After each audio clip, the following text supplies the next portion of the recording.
Hi guys. Hope आपको मेरा intro अच्छा लगा होगा। वैसे इंट्रो से ज़्यादा बढ़िया होने वाली है ये वीडियो। एंड इस वीडियो में मैं करवा रही हूँ आपको चैप्टर नंबर 1, वो भी साइंस का, the cell structure and function, है ना। तो ये चैप्टर बड़ा ही इम्पोर्टेंट चैप्टर है बिकॉज ये चैप्टर का नाम जो है the cell structure and functions है। ऐसा सेम चैप्टर बिल्कुल same ditto with all things. DV publication का ये फायदा होता है, चाहे कहीं मिलती ना हो नेट पर अच्छी से, कोई अच्छे से यूट्यूब लेक्चर्स ना मिलते हो, बट आपको इसकी जो है ये खासियत है, जो आप वो चीज़ 9th में करने अब आप 8th में पूरी कर लेते हो। जैसे हमें मैथ में भी चैप्टर पॉलिनोमियल्स वो एनसीईआरटी में नहीं है, लेकिन आपको 9th में चैप्टर आने वाला है पॉलिनोमियल्स से, ये भी आपकी अच्छे से तैयारी करवा देता है। तो ये जो चैप्टर है the cell structure and functions, ये चैप्टर जो है सेम चैप्टर आपको क्लास 9th में मिलेगा साइंस की बुक में, चैप्टर नंबर 5, जो कि बायो का फर्स्ट चैप्टर रहने वाला है। वैसे इस बुक का चैप्टर नंबर 1 है साइंस का, और बायो का भी चैप्टर नंबर 1 ही है आपका। उसके अंदर आपको मिलेगा the fundamental element of life, बिल्कुल सेम चैप्टर, सारी सेम चीजें।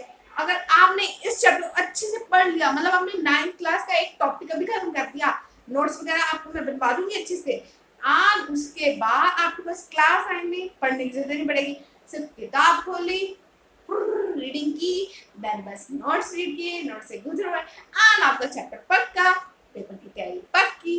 हाँ, so let's go to the video and study fully thoroughly. आप अच्छे से इसको स्टडी करते हैं, ग्राफिक्स एंड ऑल। मैं ट्राई करूंगी व्हाइट बोर्ड से स्टार्ट करूं, बट पहले हम करते हैं इससे।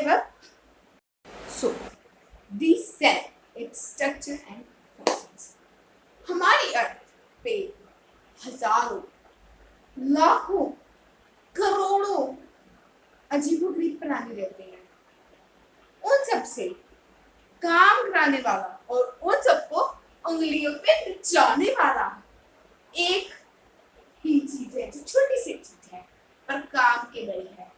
सही समझे? मेरे को पता लग गया, समझ गए हो आप, वो है सेल। या बिल्कुल सही समझा आपने, सेल ही है वो चीज। तुम्हें इन बातों से तो आप समझ ही गए होंगे कि सेल कितना इम्पोर्टेंट है।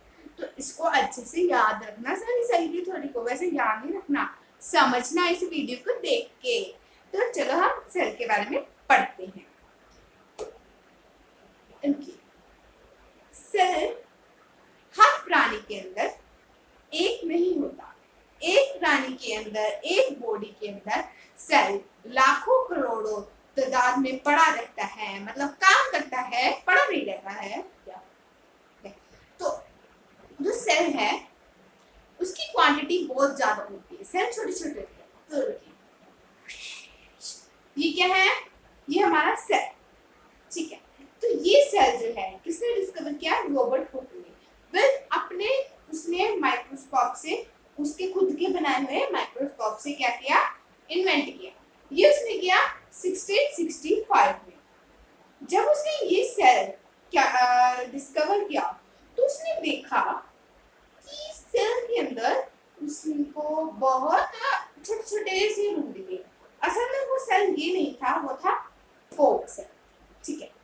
तो उसने जब सेल को देखा तो उसको छोटे छोटे से, बिल्कुल छोटे छोटे कमरे, रूम दिखे। आपको दिखाते हैं उसको कैसे सेल उसने फोक सेल किया था डिस्कवर, जैसे कि आपको बताया वो कैसे दिखता है। तो वो सेल था ऐसे दिखता है ना, समझ आएगा कि ऐसे सेल दिख रहा है। अब ये देख सकते हो सर, ये सेल आपको थोड़ा थोड़ा हनीकॉम की स्ट्रक्चर दे रहे हैं ना, देखिए राउंड अच्छे से, ये सेल आपको थोड़ा थोड़ा हनीकॉम की स्ट्रक्चर वगैरह दे रहा है। तो ये चीज ना रॉबर्ट हुक ने भी क्या की थी? नोटिस की थी।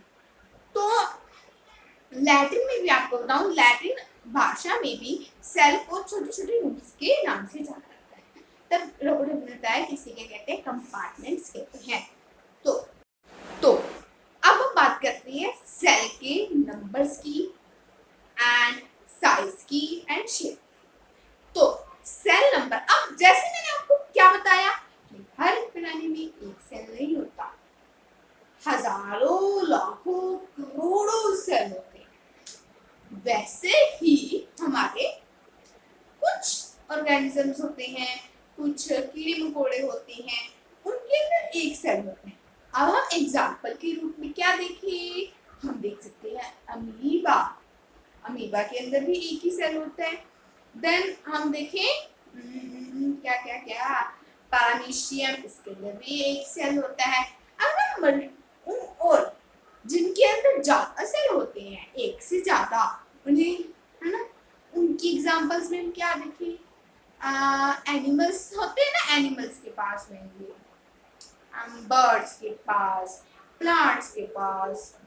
मेरे को एक और याद था, मैं भूल गई। हाँ, याद आया, मैं खुद, मतलब हम ह्यूमन बींग्स, हमके अंदर, हमारे अंदर भी तो हजारों सेल्स होते हैं, है ना, हजारों लाखों करोड़ों। तो उन्हें क्या कहते हैं, मल्टी सेलुलर। क्या कहते हैं उन्हें, मल्टी सेलुलर। आई थिंक थोड़ी सी बैकग्राउंड हो जाएगी। ओ सॉरी, बैकग्राउंड नॉइस के लिए सॉरी। तो हम बात करते हैं, किसकी बात कर रहे थे, एक सेल और ज्यादा सेल। तो जिनके अंदर ज्यादा सेल होते हैं उन्हीं को क्या कोई नाम तो देंगे ना, राम श्याम हो, ताकि हमें याद तो रहे। ये थोड़ा लिखेंगे पेपर में, जिनके अंदर ज्यादा सेल्स होते हैं वो ये हैं, वो ये हैं, उनको कोई डेफिनेशन देंगे, कोई टर्म देंगे। तो क्या क्या साइंटिस्ट ने रख दिया उनके नेम, मल्टी सेलुलर और यूनिसेलुलर। वैसे क्लास 9 का टॉपिक है, मैंने माना, लेकिन आप इसके अंदर बेसिक चीजें पढ़ रहे हो।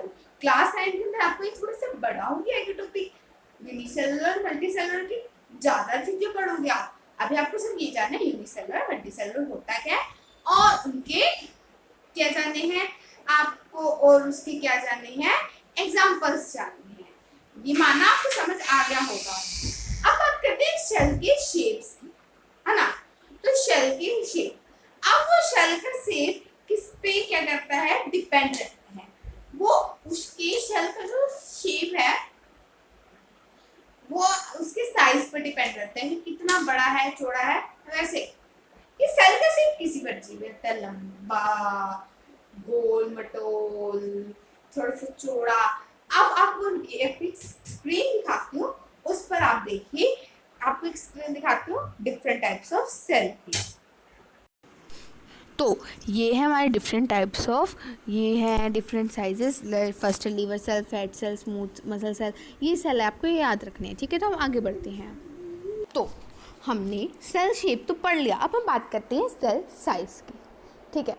सेल जो है डिफरेंट होता है। अब आपकी बुक में क्या लाइन लिखी हुई है, cell very considerable in their size. अब इसका क्या मतलब हुआ, सब फर्स्ट ऑफ ऑल हमारा यहाँ पे एक क्वेश्चन आता है वर्ड मीनिंग्स में कि what is the meaning of very. अब वेरी क्या होता है हमें समझाइए, कई लोगों को पता होगा, कईयों को नहीं पता होगा। इसका मतलब होता है डिफरेंट, क्या, डिफरेंट। और अगर आपको जानना है मैं किस ऐप से आपको ये वाइट बोर्ड की तरह पढ़ा रही हूँ, या ये जो कि आप कह सकती हैं ये मेरा नोट टेकिंग ऐप है, और ये ऐप है गूगल कीप नोट्स। ये पहली बात वीडियो स्पॉन्सर्ड बिल्कुल भी नहीं है, ठीक है। ये मैंने आपको अपनी उस वीडियो में भी बताया था Q&A वाली वीडियो पे, जो कि शाल्वी एंजल चैनल पे है। अगर आपने अभी तक फॉलो नहीं किया, शाल्वी एंजल को सब्सक्राइब नहीं किया, तो आप जाके कर लीजिए, लिंक आपको डिस्क्रिप्शन बॉक्स में मिलेगा, ठीक है ना। अब सबसे छोटे की बात करते हैं, हाँ। तो सेल साइज़ बड़े बड़े बड़े बड़े, लेकिन सबसे छोटा सेल साइज़ कौन सा है, वो है PPLO।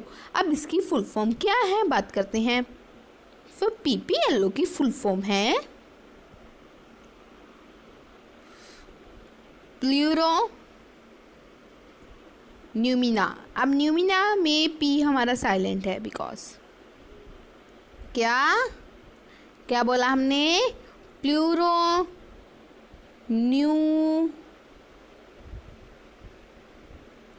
जस्ट वेट, में स्टाइलस में थोड़ी सी प्रॉब्लम आ गई। क्या बताया था, प्लूरोन्यूमोनिया, प्लूरोन्यूमिनिया, है ना। देन प्लूरोन्यूमिना लाइक ऑर्गेनिजम्स, क्या, प्लूरोन्यूमिना लाइक ऑर्गेनिजम्स। अब ये तो हो गई सबसे छोटी की बात। चलो, अगर आपसे पीपीएलओ नाम नहीं याद हो रहा, उसकी फुल फॉर्म नहीं याद हो रही, तो आप उसको कोई और अक्षर से बुला लो, लेकिन क्या बुलाएं? तो हम बुला सकते हैं उसको माइको। क्या कहा? अरे माइको नहीं बुलाना है, माइको। अपनी मम्मी को नहीं बुलाना, माइको नहीं बुलाना, इसको बुलाना है माइकोप्लाज्म। क्या? माइकोप्लाज्म। माइकोप्लाज्म बुला लें। अब बात हम करते हैं इसका जो क्या है पूरा इसकी साइज़ क्या है? इसको हम स्मॉलेस्ट कहते हैं क्योंकि साइज़ भी तो होगी, तभी स्मॉलेस्ट कह रहे हैं। तो इसकी साइज़ है 0.1 माइक्रोन। अब माइक्रोन क्या होता है वो भी जानते हैं हम।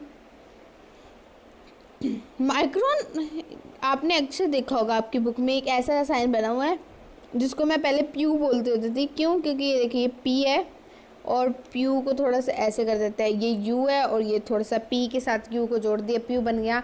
असल में इसको प्यू नहीं कहते, इसको क्या कहते हैं? माइक्रोन। इसे माइक्रोन कहते हैं। समझ लीजिए, बड़ा इंपॉर्टेंट है ये।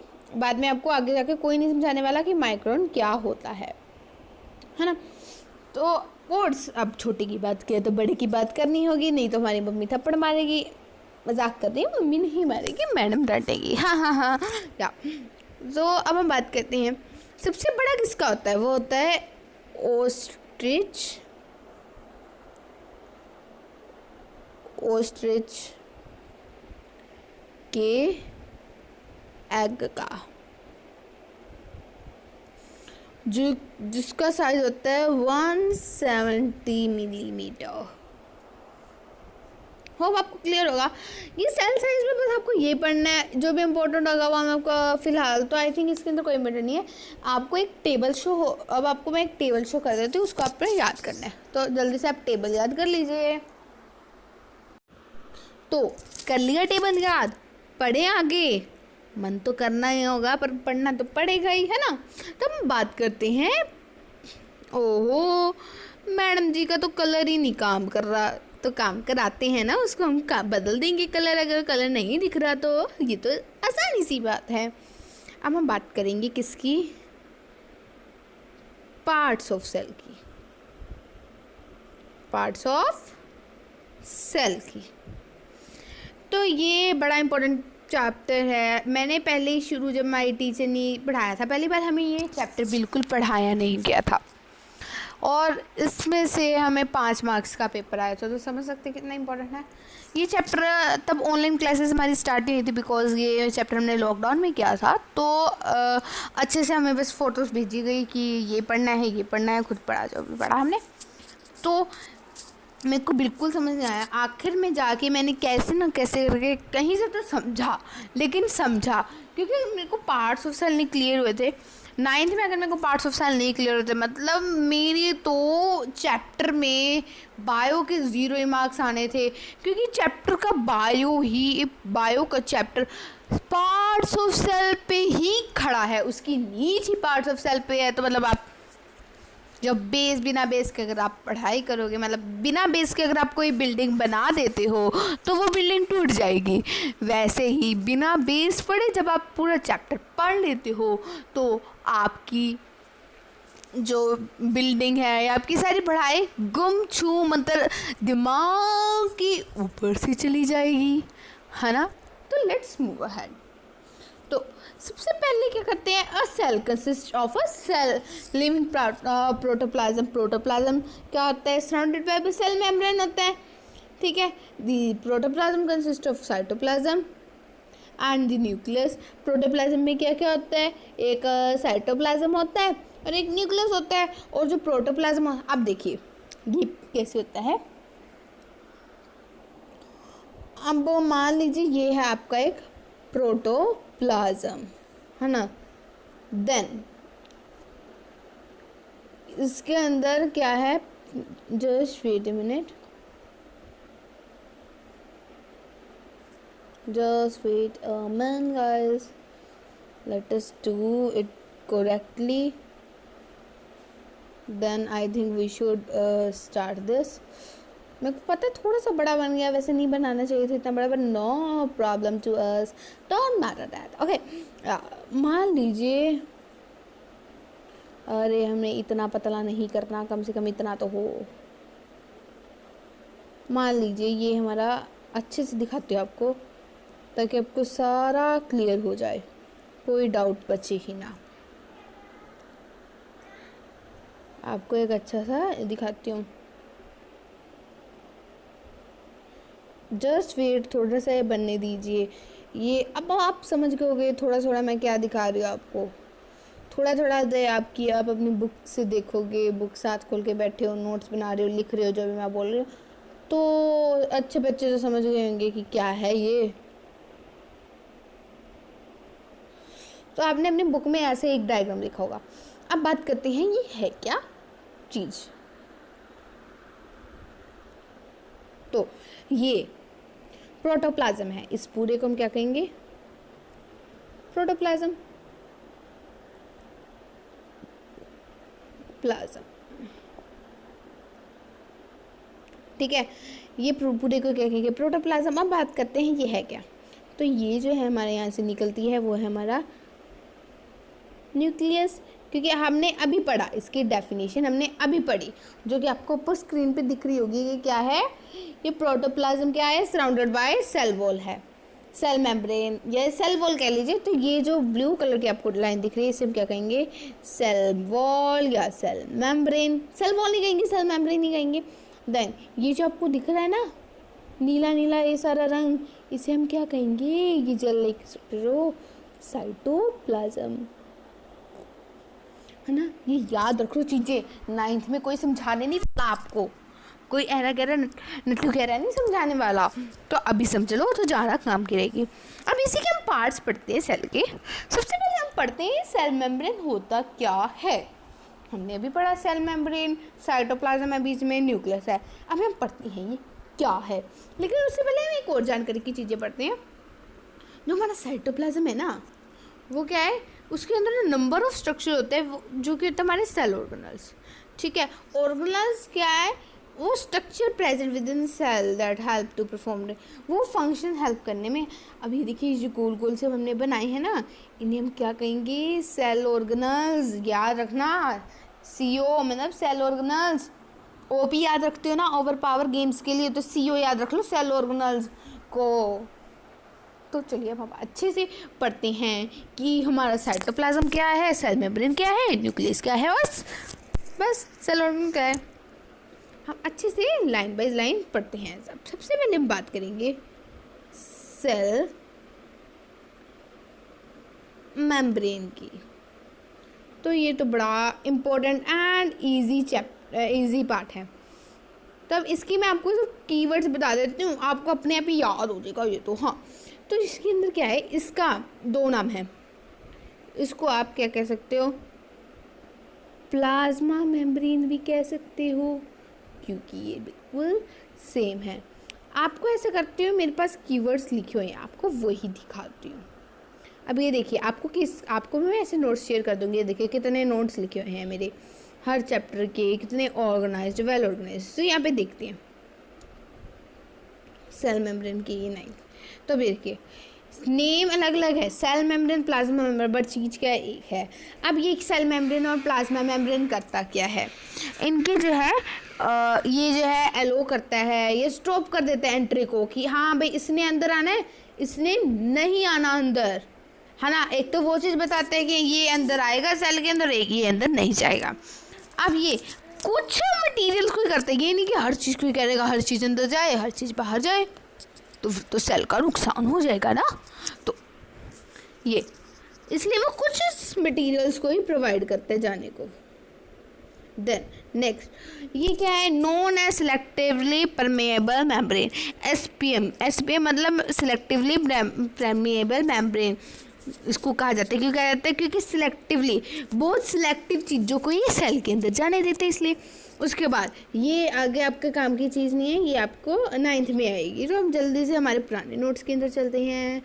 बम बम बम बम आ गए, हाँ हाँ, वैसे बड़े इजी है notes.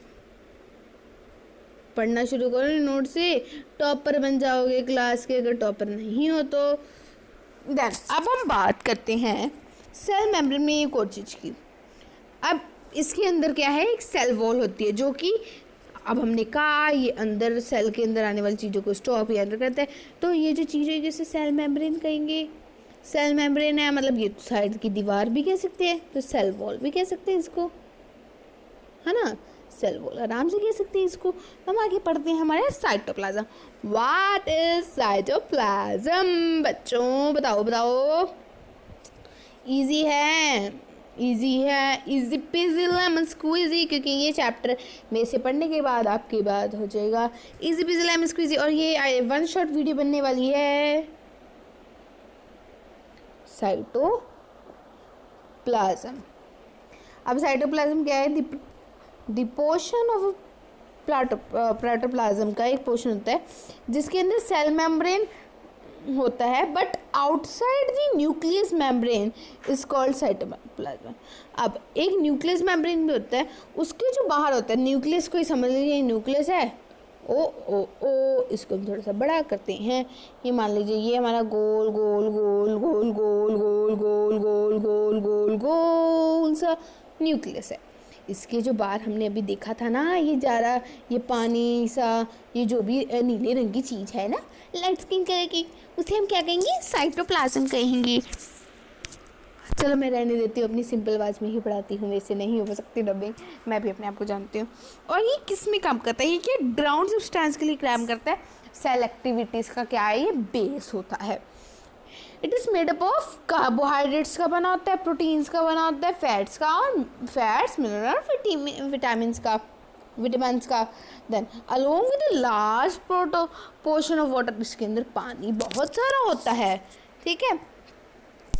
All these components work together to provide a unique level nature of protoplasm का सबसे अलग नेचर दिखाने के लिए ये सारे क्या करते हैं, मिलकर काम करते हैं। देन हम बात करते हैं न्यूक्लियस की। देन हमारा न्यूक्लियस क्या होता है, न्यूक्लियस जो हर चीज़ का काम करता है वो न्यूक्लियस बहुत इंपॉर्टेंट है। न्यूक्लियस नहीं पढ़ा चैप्टर में तो कुछ नहीं पढ़ा आपने, ठीक है। It is the most important part of the cell, सबसे इम्पोर्टेंट पार्ट होता है इस सेल का। ये generally lies in the center में रहते सेल के। However in some cases it may also occupy peripheral position, अलग से पोजीशन भी रहता है बहुत कम केसेस में, लेकिन ये सेंटर में रहता है। इट कंट्रोल सारी एक्टिविटी जो सेल की होती है ना, मतलब सेल सारे, हमारी बॉडी की सारी एक्टिविटी सेल संभालता है, और सेल की सारी एक्टिविटी, हर सेल की हर एक्टिविटी न्यूक्लियस संभालता है। मतलब न्यूक्लियस की जय हो। हाँ, चलो हम पढ़ते हैं जी। Nucleus is a dense structure body of nucleus membrane. Nucleus क्या है, न्यूक्लियस मेम्ब्रेन के अंदर। अब protoplasm, the protoplasm of the nucleus is called nucleoplasm. जो न्यूक्लियस का प्रोटोप्लाज्म होता है ना, उसको हम क्या कहेंगे, न्यूक्लियोप्लाज्म। इसकी क्या होती है, thread like network called chromatin. Chromatin कहते हैं ऐसे थ्रेड लाइक थ्रेड। ये तो वैसे बहुत मोटा हो गया, आपको दिखाती हूँ। थ्रेड लाइक, ये पतले पतले पतले पतले, इससे भी पतले, ऐसे जैसे होते हैं ना। मान लीजिए चीज़ पिज़्ज़ा तो सभी खाते हैं। जब हम, वैसे तो ये बहुत पतला हो गया, चीज़ पिज़्ज़ा जब खाते हैं तो चीज़ ऐसे चिपका निकलता है ना, वो थ्रेड की तरह निकलता है। उसे जब साइज़ की चीज़ निकलती है, हाँ मुँह में ही पानी आ गया नाम सुनते ही। हाँ तो समझ आया, वो थ्रेड लाइक स्ट्रक्चर को क्रोमेटिन कहते हैं। देन हम चलो इसको रब कर देते हैं, कितना गंदा लग रहा है ना। अरे रब हो जा भाई रब। देन हम बात करते हैं आगे। क्रोमेटिन होता है वो व्हेन द सेल, जब सेल रेडी हो जाता है डिवाइड होने को। ये तो आपने पता ही होगा, सेल रेडी होता है डिवाइड होने को। और ये जो डिवीज़न है आपको बायो में बड़ी अच्छी आनी है। एक चैप्टर है आपका रिप्रोडक्शन इन एनिमल्स। क्या गजब चैप्टर है, लंबा चैप्टर है लेकिन मज़ेदार चैप्टर है, मिनटों में ख़त्म होगा। Important chapter plus easy peasy lemon squeeze chapter है, वो भी हम जल्दी कर लेंगे, ठीक है। देन अब थ्रेड लाइक स्ट्रक्चर होता है, उसको क्रोमोसोम्स भी कहते हैं। क्रोमेटिन और क्रोमोसोम्स दोनों कह सकते हैं। ये these chromosomes are the structure responsible for the character. ये जो हमारे जीन्स होते हैं, हमारे अंदर जो ये अभी आपको जीन्स पढ़ने की ज़रूरत नहीं है, आपको बस ये याद रखना है जीन्स चीज़ होती है और उसको स्ट्रक्चर में रखने के लिए ये क्रोमोसोम्स होते हैं। ये आप आगे रिप्रोडक्शन इन एनिमल्स में पढ़ोगे कि जीन्स क्या होते हैं। देन अब बात करते हैं सेल ऑर्गेनल्स। अब सेल ऑर्गेनल्स की भी टाइप्स होती है, इसकी बहुत टाइप्स होती हैं। पहले हम बात कर लेते हैं सेल ऑर्गेनल्स। ओ आओ आओ, इतना छोटा पेन हमारा। सेल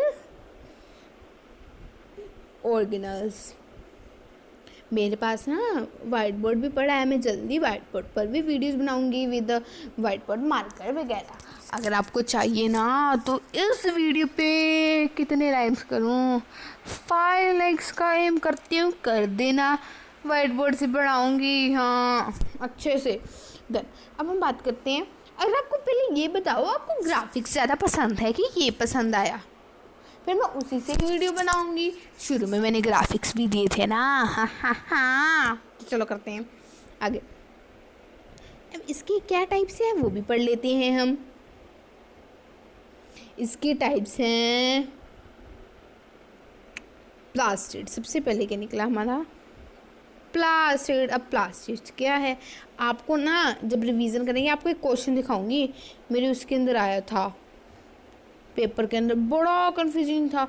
उसके अंदर ये बताया था कि ए ये काम करता है और ए के बाद नीचे शेप होती है ना, हमें सेल की शेप भी याद रखनी चाहिए।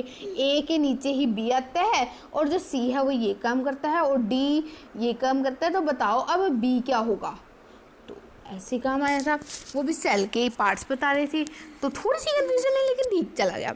प्लास्टिड क्या होता है, these are large cell organelles, ये बड़े बड़े सेल ऑर्गेनल्स होते हैं, इनके अंदर बड़े बड़े सेल ऑर्गेनल्स होते हैं प्लांट सेल के, और इनके अंदर क्या होता है पिगमेंट है, कलर पिगमेंट प्रोवाइड करते हैं कलर्स टू सेल। अब प्लांट्स के अंदर क्या होता है क्लोरोप्लास्ट, इसी की वजह से तो वो ग्रीन दिखते हैं है ना, तो वो कलर कौन देता है प्लास्टिड्स देते हैं। दी मैन्युफैक्चर वो फोटोसिंथेसिस में काम आते हैं क्लोरोप्लास्ट। देन ग्रीन कलर जो दे उसे कहेंगे क्लोरोप्लास्ट, ठीक है। और जिसको हम दे जो ग्रीन कलर के अलावा कलरफुल होते हैं, उन्हें कलरफुल कलर दें, उन्हें कहेंगे क्रोम ब्राउजर की नहीं मैं बात कर रही, क्रोमोप्लास्ट्स की बात कर रही हूँ। They are responsible for importing colours green के अलावा। अब जो कलरलेस होते हैं जो कलर देते ही नहीं, उन्हें हम क्या देंगे ल्यूकोप्लास्ट्स। क्या ल्यूकोप्लास्ट, बड़ा इजी था। बस प्लास्टिड्स में क्या याद रखना है, plastids is equals two colours. जल्दी से माइटोकॉन्ड्रिया भी कर देते हैं, बड़ा इजी पीजी लेमन स्क्वीजी से बना देते हैं इसको। माइटोकॉन्ड्रिया हम आ रहे हैं। ये भी सेल ऑर्गेनल्स का पार्ट है, माइटोकॉन्ड्रिया। अब ये क्या है, ये ना रोड लाइक स्पेरिकल सर्कल्स होती है ऐसे, ये जो गोल गोल से रोड्स होते हैं ना ऐसे वाले, उन्हें हम क्या कहेंगे, ये वो माइटोकॉन्ड्रिया की तरह होती है। अब ये जो है प्रेजेंट होती है लार्ज नंबर में सेल के अंदर, और ये जो है सेलुलर रेस्पिरेशन, जो भी सेल अंदर लेता है या बाहर हवा लेता है उसे हम क्या कहेंगे सेल रेस्पिरेशन।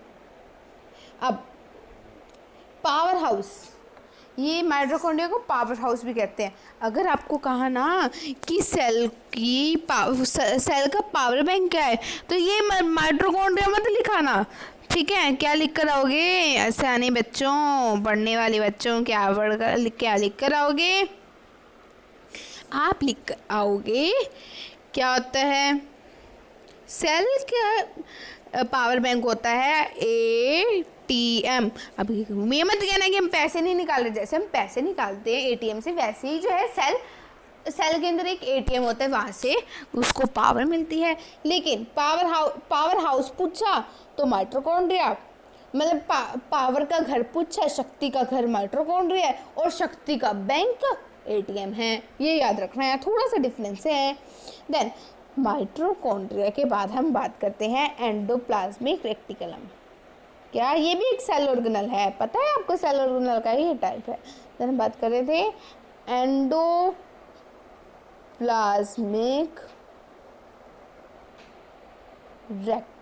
रेक्टिकुलम। ये तो बड़ा आसान है, पढ़ते हैं हम आगे। ये जो है नेटवर्क देता है सारे को कि आपको ये करना है, और ट्रांसपोर्ट देता है, पानी वगैरह या खाने वगैरह को ये ट्रांसपोर्ट करते हैं। ये 2 टाइप्स के होते हैं, कौन कौन से? Rough ER. अब ईआर मैंने किसको कहा? ईआर मतलब endoplasmic reticulum. Rough endoplasmic reticulum ये क्या होता है? ये रफ अपीयरेंस का होता है, और ये ना विट्रल रोलन थाइसिस ऑफ प्रोटीन्स बनाने की जो प्रोसेस होती है ना, उसको क्या है अच्छे से निभाता है, ये प्रोटीन बनाता है। देन हमारा एक और होता है, अब इसका तो अपोजिट स्मूथ रेक्टिकुलम होगा, स्मूथ एंडोप्लाज्मिक रेक्टिकुलम होगा। तो हाँ सही का। अगला इसका जो 2 पार्ट्स होते हैं, अब ये क्या होता है? राइबोसोम से अटैच होता है, और ये फैट को बनाने में, फैट बनाने के प्रोसेस में काम आता है। देन हम सेल ऑर्गेनल्स का एक और पार्ट है, उसको हम क्या नाम देते हैं? Golgi complex. क्या नाम देते हैं? Golgi complex. क्या नाम दिया? Golgi complex. अब गोल्गी कॉम्प्लेक्स क्या होता है? बस हम आगे चैप्टर के एंड पे थोड़ा सा हमने ये पढ़ना है, देन छोटी सी एक चीज़ पढ़ेंगे, विद डिफरेंस पढ़ेंगे, देन खत्म। अब गोल्गी कॉम्प्लेक्स क्या होता है हम पढ़ते हैं। ये क्या होता है? ये सैक लाइक स्ट्रक्चर होता है, बोरिया होती है ना उसकी तरह पड़े होते हैं, ठीक है। ये क्या करते हैं? पैकेजिंग, मटेरियल को पैक करने में काम करता है। अब उसके बाद होता है वैक्यूल। किसकी बात कर रहे हैं हम?